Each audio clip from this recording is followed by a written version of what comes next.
Bonjour à tous et bienvenue dans ce 13e numéro des Actus de Blo. Aujourd'hui, on va s'intéresser à la place du vélo dans notre ville.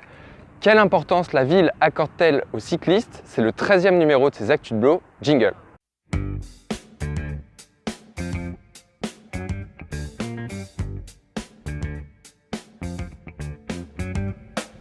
Alors nous sommes ici en gare de Fontainebleau-Avon où la ville d'Avon a décidé de lancer une expérimentation sur des Vélib à assistance électrique.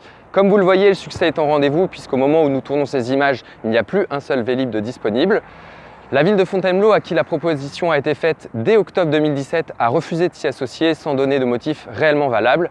C'est dommage car c'est réellement une bonne idée et qui permettrait de développer la place des cyclistes, tant dans le quotidien pour les déplacements des Bellifontins qu'aussi pour les touristes qui viennent depuis Paris.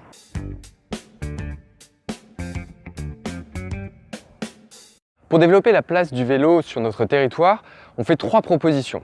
La première des propositions, c'est de développer le réseau de stations Vélib à assistance électrique sur le territoire de Fontainebleau-Avon.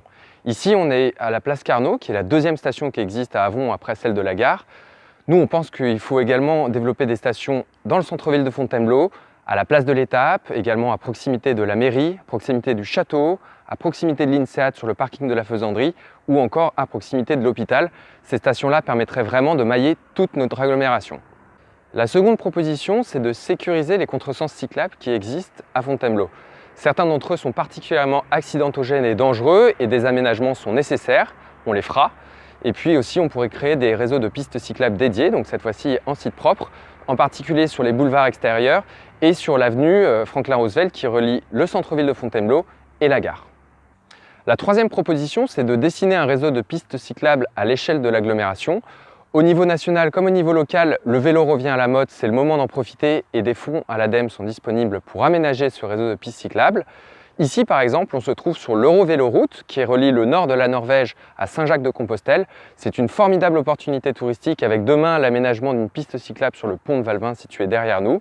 Vous l'avez compris, développer un réseau de pistes cyclables à l'échelle de l'agglomération, c'est un moyen de faciliter les déplacements au quotidien par le vélo. En résumé, vous l'avez compris, la ville doit aider au déplacement à vélo de manière sécurisée.